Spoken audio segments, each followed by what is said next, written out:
Hello friends, कैसे हैं आप सब। आई होप कि आप सभी अच्छे हैं। मैं भी ठीक हूँ। अंजलि's वर्ल्ड में आप सबका स्वागत है और मैं अंजलि आ गई आप लोग के सामने पे। तो चलिए आज मैं शेयर करती हूँ कि मेरी शादी कैसे हुई थी। ठीक है, तो मेरी शादी फुल अरेंज मैरिज थी। ओके, तो मेरे पापा ने दैनिक जागरण पेपर में ऐड निकाला था, ठीक है, मेरी शादी के वास्ते। तो उस टाइम दैनिक जागरण में एक ऑफ़र चल रहा था कि अगर 3 टाइम रेगुलर पूरा मतलब 3 संडे अगर लगातार अगर आप ऐड देते हो तो आप एक फ़ोटो खिंचवा सकते हो और एक एल्बम गिफ्ट था। ठीक है, तो पहले क्या था कि जब लड़कियों की शादी होती थी फॉर मैरिज पर्पस खास करके साड़ी पहन के फ़ोटो खिंचवाया जाता था। तो वो फ़ोटो हम लोग को ऑफ़र में मिला था और एल्बम एक मिला था।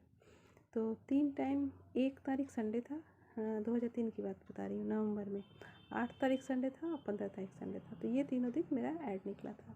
उसी बीच किस डेट को देखा था मेरे देवर ने ये मैं नहीं बता पा रही हूँ, लेकिन वही ऐड उन्होंने देखा था। उनके घर में दैनिक जागरण पेपर तब आता था।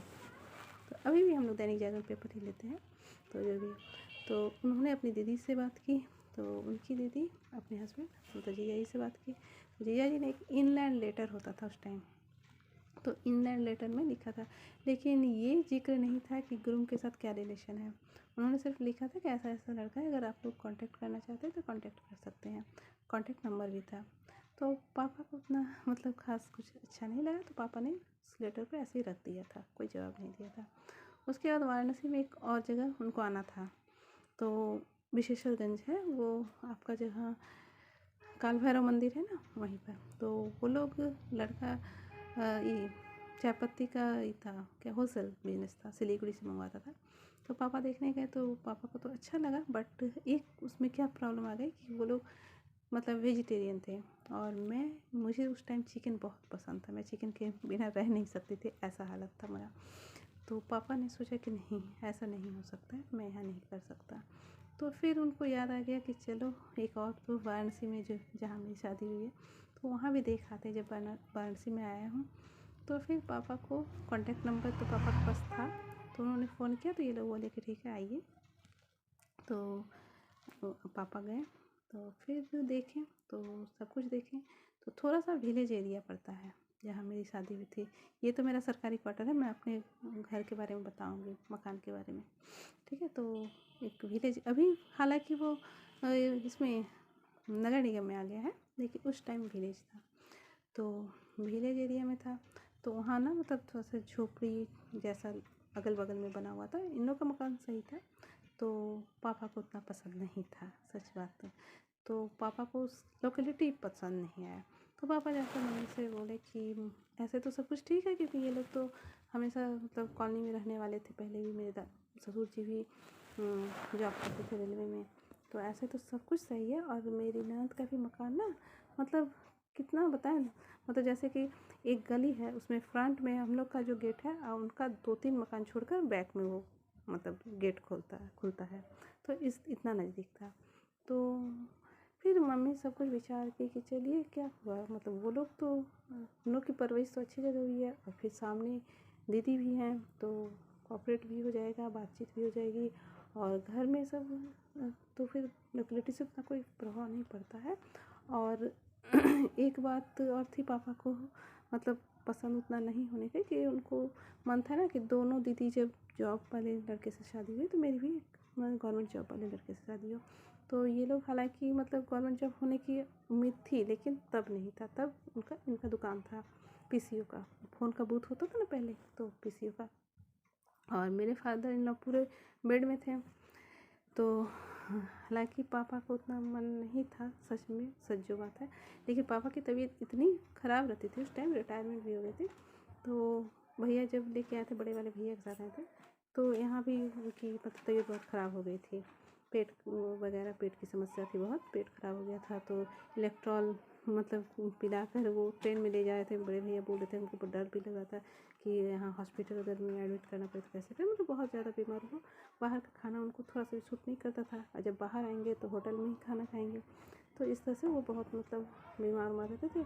तो इस वास्ते भी मम्मी भी बोली कि देखिए आप इतने बीमार रहते हैं, अगर आपको कुछ हो गया तो फिर इसकी शादी में थोड़ी सी दिक्कत आ सकती है। तो फिर ठीक है, पापा ने तो हाँ कर दिया। तो इधर से तो हाथ आई, तो फिर ये लोग देखने आए थे उनको, मेरी ननद, मेरी नंदोई और मेरे हस्बैंड, ये तीनों आए थे देखने। तो उस टाइम मेरे देवर भी नहीं आए थे और मेरे जेठ जेठानी भी नहीं आए थे। तो इन लोग को ठीक है, पसंद वसंद हो गया, तो सब कुछ तय हुए हो गया। फिर सेकंड टाइम पापा गए, डेट वोट फिक्स हो गया। उस टाइम भी मेरे जेठ जेठानी उनके बच्चे को पापा ने देखा तक नहीं और देवर को भी नहीं देखा। तो जो भी हो, डेट भी फिक्स हो गया, सब कुछ हो गया। मेरे फादर इन लोग के पास सब कुछ जो गिफ्ट देना लेना सब कुछ बातचीत हो गई। तो फिर उसके बाद तो ये बात फाइनल हुई थी 25 दिसंबर को। 25 दिसंबर को मेरी मम्मी का बर्थडे भी है, तो 25 दिसंबर को फाइनल हो गया था। हाँ, शादी के समय ये भी बोला गया था, मैं बता दें, मेरी नंद भी बोली थी, मेरे ससुर जी भी बोले थे कि ये मकान मैं इसी को दूँगा, तो ये मकान इसको दूँगा। तो पापा ने देखा कि चलो मकान है और लड़का दुकान भी करता है और पापा हैं तो पापा का अपना पेंशन है, तो चलो ठीक है, हो जाएगा। तो फिर उन्होंने हाँ कर दिया। तो उसके बाद डेट भी रखा गया 22 फरवरी। तो उसके बाद फिर इन लोगों ने बोला कि पैसे, मैंने पापा ने भी बोला था कि हाँ गिफ्ट देंगे, तो पैसे देंगे तो अपनी लड़की के लिए। तो उन्होंने बोला कि चलिए थोड़ा सा मकान भी बनवा लेते हैं, तो उन्होंने उस पैसे से मकान वकान बनवाया। और एक बाइक की भी बात थी, तो चलिए तो उसका भी पापा ने पैसा दे दिया। तो फिर शादी के एक हफ्ता पहले अचानक पता नहीं जेठ जी कहाँ से कूद पड़े मुझे कुछ समझ में भी नहीं आया। अचानक फ़ोन पर बोल रहे हैं कि मेरा नाम ये है, मैं उसका बड़ा भाई हूँ। और तो मेरे मंझले वाले भैया उठाए थे, तो उन्होंने बोला हाँ हाँ बोलिए बोलिए, तो शादी की तैयारी चल रही है। बोले हाँ, तो ठीक है आप अपने पापा से बात करवाइएगा। तो मंझले वाले भैया बोले ठीक है, बात करवा दूँगा। तो पापा बोले कि जब मैं इसकी दीदी से पूछता हूँ, तो इसकी दीदी बार बार बोलती है अरे वो स्कूल में बिज़ी है, वो नहीं आ पाएगा, ये सब। एक हफ्ता पहले इस तरह से क्या बात हुई, तो चलो ठीक है पूछते हैं। तो इधर पहले क्या बात हुई थी ये मैं बता दूँ। मेरे जो नंदोई थे वो बोले थे कि यहाँ बनारस के लोग ज़्यादा ब्राह्मण होते हैं, उन लोग मछली उछली नहीं पसंद करते हैं, आप भेज बनाइएगा। तो वो पापा बोले ठीक है, और वीडियो रिकॉर्डिंग कीजिएगा, लेकिन बारात बैंड उनकी जरूरत नहीं, बंगालीज़ में बैंड नहीं होता है। तो बोले कि ठीक है, और बस से बारात नहीं जाएगी, ट्रेन से बारात जाएगी। तो पापा बोले ठीक है, तो ट्रेन की टिकट की पैसा आप लोग को देना पड़ेगा। तो पापा बोले ठीक है। इतनी सी बात हुई थी। तो अचानक मेरे जेठ जी करीब मतलब 7 दिन भी बाकी नहीं था, 3-4-5 दिन बाकी था। तो उस टाइम बोले कि फिर पापा से जब बात हुई, बोले कि ऐसा कैसे हो सकता है, बैंड तो हर जगह होता है। ठीक है बंगालीज़ में नहीं होता है, तो वेस्ट बंगाल में जो लोग रहते हैं वहाँ नहीं होता है, तो बिहार यूपी में तो होता है, तो आपको बैंड करना पड़ेगा। हाँ, हालांकि बैंड आप लोग को भी पता होगा लड़के वाले ले जाते हैं, ठीक है, लेकिन इन लोग अपने पैसे की बचत के लिए पापा के सर पर मर दिए कि आप लोग को बैंड करना पड़ेगा। पापा ने कहा कि ठीक है, बैंड की पैसे की बात नहीं है, लेकिन इतनी जल्दी बैंड बुकिंग होगा कैसे, क्योंकि बैंड बुकिंग करने के लिए कम से कम 1 मंथ से पहले, तो ये कोई एक्सक्यूज़ नहीं हुआ, आप लोगों को करना ही पड़ेगा। तो बोले कि अब मैं गार्जियन हूँ। पापा को बहुत अटपटा लगा। पापा बोले कि मेरे पास अगर टाइम रहता ना तो इस शादी को मैं अभी रोक देता, लेकिन अब कोई उपाय नहीं है, क्योंकि हर तरफ मतलब कार्ड भी छप चुकी, मेरी लड़की की बदनामी हो जाएगी। तो चलो ठीक है। पापा बोले किसी तरह भी बेटा अपने मतलब मेरे भाई लोग बोले बेटा किसी भी तरह एडजस्ट करो, पैसा ज़्यादा भी हो कुछ भी हो, बैंड की व्यवस्था कर दो। बैंड की व्यवस्था हो गई। तो उसके बाद ये लोग बोले हम लोग बस से आएंगे। तो पापा बोले ठीक है आइए, आप लोग की मर्ज़ी, क्योंकि बारात किससे आएगी वो लड़कों वालों की मर्ज़ी रहती है। तो इन लोगों ने पूरा ढूंढ लिया। जब बस भाड़ा इतना ज़्यादा मांगा कि मेरे जेठ जी का पॉकेट उस टाइम चूहा कुतर गया पैसा ही नहीं है और बस से हर चीज़ हम ही लोग के सर पे मारने की कोशिश कर रहे हैं, तो फिर कैसे हो सकता है। तो फिर उन्होंने छोड़ दिया बस की बात। जब बस और उन्होंने खुद सूमो लाया था इसे कानपुर से, तो उस पहले बोले कि हम सूमो से लड़की को विदाई करके ले जाएंगे। ठीक है भैया, आपकी जब घर की बहू बन जाएगी तो सोमो से आप विदाई करके ले जाइए, लेकिन सोमो का पेट्रोल का पैसा उनका पता नहीं क्या हुआ, बनारस के पास में सोमो रह गया। और इंटरेस्टिंग बात सुनिए, तो फिर सोमो भी यहीं रह गया, बस भी यहीं रह गई। चुपचाप वो लोग ट्रेन जो पापा ने टिकट का कराया था उस टिकट से वो लोग आ गए शादी करने। उसके बाद जब उनको मछली की महक नहीं आई, लगा कि अरे मछली तो कहीं बन नहीं रहा है, इतनी लड़ाई उन्होंने शुरू कर दिया। और जबकि मेरी बड़ी दीदी की शादी में मछली हुआ था, मेरी छोटी वाली दीदी की शादी में हुआ था, मेरी शादी के बाद जब मेरे भैया की शादी हुई थी उसमें मछली हुआ था। जब जीजा जी ने बोला कि बनारस के लोग वेजिटेरियन होते हैं, मछली मत बनाइएगा, तो पापा ने नहीं बनाया। और उन लोग इतने लड़ाई किए, इतने मछली के लिए लड़ाई किए कि जैसे कि उन लोगों ने ज़िंदगी में कभी मछली देखा ही ना हो। खैर जो भी हो, तो फिर अब दिन में जब लड़ाई हो रही है कि मछली बनना चाहिए रात में, तो पापा बोले कि इतनी जल्दी मछली की तैयारी कैसे होगी। तो फिर भैया लोग बोले कि छोड़िए पापा, हो जाएगी, कोई बात नहीं है, बहन है मेरी, हम लोग कर देंगे। तो फिर किसी तरह मछली का इंतज़ाम हुआ। रात में ये सब चलता है। तो चलिए हो गया, तो शादी हो गई। तो इस तरह से तो शादी के बाद सब कुछ ना, फिर जो लेन देन था सब कुछ हो गया। फिर शादी के बाद, हाँ, तो शादी के समय मेरे जेठ ने, जब पंडित जी ने बुलाया कि भाई कौन इसको एक्सेप्ट करके ले जाएगा, क्योंकि हम लोग बंगाली रीति रिवाज में है ना कि लड़का तो शादी करता है ठीक है, लेकिन लड़का का परिवार में होंगे, उनको बोलना पड़ता है कि मैं इस लड़की को मतलब घर की बहू बनाकर स्वीकार करके ले जा रहा हूँ। तो हालांकि मेरे फादर इन लॉ तो जाने के लायक थे नहीं, तो वो गए नहीं थे। तो मेरे जेठ ने बोला कि हाँ, मैं इस लड़की को स्वीकार करके ले जा रहा हूँ। लेकिन तब उनको ये समझ में नहीं आया था कि ये बात सिर्फ बात नहीं है, पूरे समाज के सामने जब मैं बोल रहा हूँ, दो समाज, मतलब उनका भी समाज, मेरा समाज, तब मुझे इसका कर्तव्य भी निभाना पड़ेगा। लेकिन कर्तव्य के नाम पर उन्होंने उनकी फिर हवा फुस हो गई। तो उसके बाद से जब वो यहाँ मैं आ गई, फिर रिसेप्शन वगैरह सब कुछ हो गया, सब कुछ सही सही हो गया।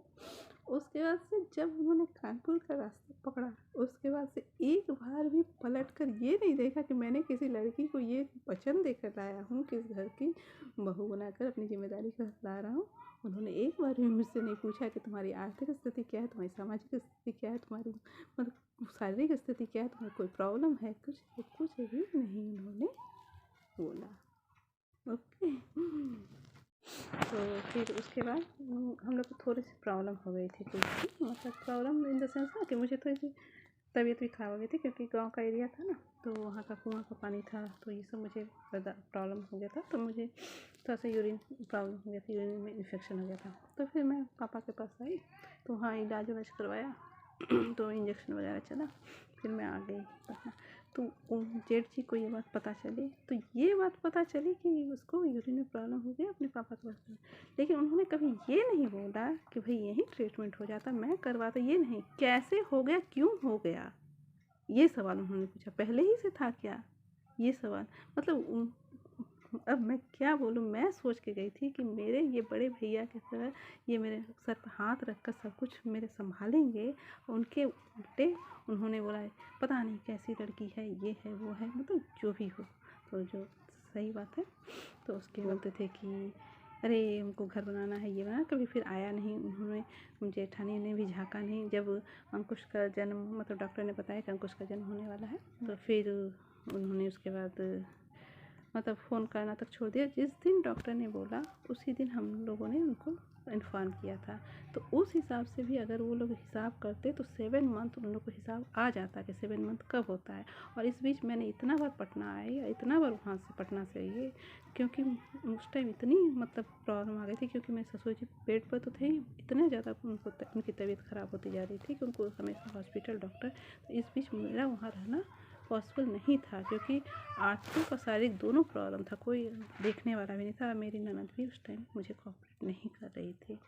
तो जो भी हो, तो मैं बार बार आ जा रही थी यहाँ, फिर ट्रीटमेंट वगैरह पापा का करवा कर फिर वहाँ चली जा रही थी, क्योंकि वहाँ उसी टाइम मेरे हस्बैंड के जॉब की भी बात थी। तो मैं सोच रही थी कम से कम जॉब हो जाए, तो इसके लिए मैं बार बार कभी पटना कभी ये जाए। और मेरे जेठ ने एक बार भी जाने की कोशिश नहीं की कि मैं क्यों इतना बार पटना, इस हालत में, प्रेगनेंसी की हालत में क्यों बार बार पटना जा रही हूँ, क्यों बार बार बनारस आ रही हूँ। एक बार भी जाने की कोशिश नहीं। ऐसा नहीं कि बात नहीं होती थी, बीच बीच में बात होती थी। मेरी नंस के साथ जेठ की भी बात होती थी, मेरे हस्बैंड के साथ भी होती थी, मेरे फादर इन लॉ के साथ भी होती थी, लेकिन उन लोगों ने नहीं जाने की कोशिश तक नहीं की। तो जो भी मुझे बहुत दुख लगा। फिर उन लोगों ने 7 मंथ्स भी हिसाब कर लिया, मैं बनारस में हूँ ये भी उन लोग जानते थे, लेकिन उन लोगों ने गोद भराई की भी बात नहीं की, गोद भराई तक नहीं किया। मैं लेकिन कुछ भी बुरा भला किसी का नहीं मानती थी, उस टाइम मैं बहुत सीधी थी, इसलिए सब ने मुझे बेवकूफ़ समझा था। मेरी नंद बोलना नहीं चाहिए, उनके बच्चे नहीं हुए थे, फिर भी मैं उनके हाथ से गोद भराई ली थी, जो कि बाद में मेरी जेठानी ने अपोज़ किया था कि वो मतलब बोलना भी नहीं चाहिए वो वर्ड, मतलब कि एक बांझ के हाथ में तुम गोद भराई ले ली। मैं बोली क्या हुआ, इससे क्या फ़र्क पड़ता है, मैंने इतना बोला था। लेकिन वही नंद बाद में मेरे साथ मैंने देखा कि वो सोना गिफ्ट की थी मुझे, और ये बात मुझे मालूम नहीं था। मैंने कहा ना कि मैं बहुत सीधी थी, सोना इसमें नहीं दिया जाता है गोद भराई में। हम लोग में सोना तब दिया जाता है जानते हैं, जब सोना लेन देन नहीं होता है, नहीं तो बच्चे नहीं बचते हैं। तो इतना मतलब बुरा करके वो दी थी, ये मैं कभी सोच भी नहीं सकती थी। मैंने मतलब उनके लिए इतना किया, और वो मेरे साथ, तो ये बात मेरी जेठानी बोली कि सोना कोई गिफ्ट करता है। तो मैंने अब क्या बोलूँ कि आप भी तो मेरा उस टाइम साथ नहीं दी थी, अभी आप बोल रही हैं, लेकिन आपने भी तो गोद भराई नहीं किया मेरा। तो मुझे शौक था कि गोद भराई हो, मेरी ननद की, तो मैंने हाँ कर दी। लेकिन मेरी ननद भी इस चाल से की, मैंने समझ ही नहीं पाई। बाद में मेरी दीदी लोग भी बोली, मेरी मम्मी भी बोली कि नहीं बेटा सोना नहीं चलता। मैं बोली क्या बोलूँ मम्मी, क्या करूँ मैं, उस टाइम तो मेरे पास कोई था नहीं, मुझे उतनी समझ थी नहीं, मैंने सोना एक्सेप्ट कर लिया। मम्मी बोली कि बेटा तुम मंदिर में दान कर देना उस चीज़ को। मैंने दान कर दिया अब वहाँ जब गए पटना में। लेकिन मुझे इस बात की बहुत तकलीफ़ हुई, बहुत तकलीफ़ हुई कि एक मतलब अपने भतीजे या भतीजी जो भी होने वाला था, उसके लिए इतना बुरा एक बुरा चाह गई। मैं कुछ समझ ही नहीं पाई कि क्यों इस तरह से की। तो जो भी हो, मुझे दुख हुआ, और उसी दुख के साथ मैं पटना आ गई। और पटना में मेरे इस बीच हाँ मेरे हस्बैंड की जॉब हो गई थी नवंबर में, 26 नवंबर को उनका जॉब हो गया। तो जब मैं पटना आई तो फिर डिलीवरी हुआ, तो उस टाइम उन लोगों ने फिर बड़े मुँह लेकर बोलना स्टार्ट कर दी मेरी जेठानी की, तुमने बताया नहीं कि लड़का हुआ, ये हुआ। तो मैंने भी बोल दिया। तो भैया जब आपने एक बार पूछने की कोशिश नहीं की, आपने जानने की कोशिश नहीं की, आपने गोद भराई नहीं की, तो फिर मैंने ऐसे भी, लेकिन मेरे पापा ने मेरे फादर इन लॉ को इन्फॉर्म कर दिया था कि जब लड़का हुआ था, तो उन्होंने कुछ नहीं बोला। तो जब उन लोगों को सब डेट मालूम हो गया, उसके बाद से 21वां दिन जो होता है बच्चे का जन्म से, तो वो 21वां दिन फिर ससुराल का कपड़ा वो लड़का पहनता है, मतलब लड़का हो या लड़की, जो बच्चा पहनता है और बच्चे की माँ पहनती है। लेकिन मेरे ससुराल से कोई भी कपड़ा नहीं आया, मेरे ससुराल से किसी ने एक कपड़ा नहीं भेजा। तो उसके बाद मेरी माँ ने ही दिया, और मेरी माँ का कपड़ा मुझे पहनना पड़ा और मेरे बेटे को पहनना पड़ा। तो चलिए, अगर मैं बोलते जाऊँ तो वीडियो बहुत ज़्यादा लंबा हो जाएगा। तो आज मैं शादी की बात करते करते कहाँ तक पहुँच गई। तो जो भी हो, तो उन लोगों ने नहीं किया, लेकिन उन लोग कभी हार नहीं मानते थे। जब मैं वापस आई तो वो लोग बोले कि, मेरी ननद बोली कि अरे मैं इतना कपड़ा खरीद कर रखी थी, ये रखी थी, तुम्हारे घर वाले बुलाए नहीं। तो मैंने कहा कि बच्चे, मैं आपकी बहू, आप इस घर की बहू थी, बच्चा इस घर का था, आप लोग का कर्तव्य था कि किस दिन क्या होता है, क्योंकि कुछ कुछ रिवाज अलग होता है। जिस दिन जन्म हुआ उस दिन बता दिया गया, उससे 21 दिन आप लोगों ने हिसाब नहीं किया। आप लोग को एक कपड़ा तक नसीब नहीं हुआ कि एक कपड़ा अपनी बहू और बच्चे के लिए भेज दें। तो जो भी हो, तो छोड़िए ये सब, एक कपड़े की बात नहीं है। मेरी माँ जब पूरे खर्च उठा पाई तो एक कपड़ा नहीं दे सकती थी, तो क्यों नहीं दे सकती थी, दिया उन्होंने। तो छोड़िए, तो चलिए, हंसी मजाक में बात करते करते मैं सीरियस हो गई आप लोग के साथ। तो इसके आगे मैं क्या बोलूँ, और भी बहुत सी बातें हैं जो मैं बोलूँगी। इसी बहुत कुछ बातों से मुझे ऐसा महसूस हुआ ना कि अंकुश को इस घर में कोई नहीं चाहता, और इसीलिए मैं ना इस घर के मतलब सारे सदस्य में से सिर्फ अपने हस्बैंड और अपने फादर इन लॉ को बहुत इज्जत करती हूँ, बाकी मैं किसी को इज्जत नहीं करती, क्योंकि मुझे बहुत तकलीफ है। खासकर मैं अपने देवर की बात बाद में बताऊँगी, वो भी मैं बाद में बताऊँगी। और मेरी नंद तो जो मैं बताऊँगा कुछ बताने के लायक नहीं है। मेरी नंद मेरे अंकुश को कुत्ते के बच्चे तक बोली है पिल्ला। मेरी अंकुश को बोली है कि जब वो बड़ा होगा तो तड़प तड़प के मरेगा। किस बच्चे को जानती हैं, जब वो 2 साल का था। 2 साल का बच्चा क्या कर सकता है, हो सकता है उसकी मम्मी के साथ उसकी मम्मी ने कुछ बोला हो, उसके पापा ने कुछ बोला, उस बच्चे ने तो कुछ नहीं बोला, उस बच्चे ने तो कुछ नहीं बोला होगा। 2 साल का बच्चा तो ऐसा कोई बात नहीं बोला होगा। छोड़िए, ये बात मैं डिटेल्स में कभी और शेयर करूँगी आप लोग के साथ कि क्यों बोला, कब बोला और किस लिए बोला। ओके, तो चलिए कोई बात नहीं, तो ऐसा होता है।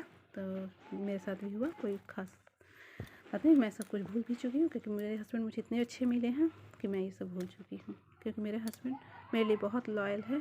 इसलिए मैं सच में बोलती हूँ कि मैं बहुत शुक्रगुज़ार हूँ अपने भगवान की, अपनी माँ की, अपने पापा की। इसलिए मैं सब कुछ भूल चुकी हूँ, क्योंकि मैं जानती हूँ कि अगर मैं उनके भाइयों बहनों को तो उनको ज़रूर बुरा लगेगा। बट उन्होंने जो किया वो मैं ना बोल के भी नहीं रह सकती हूँ। चलिए आज के लिए यहीं तक, वीडियो नहीं तो बहुत लंबा हो जाएगा। तो प्लीज़ अगर सब्सक्राइब नहीं किया तो सब्सक्राइब कर दीजिएगा। ओके, तो इतने देर बने रहने के लिए थैंक यू।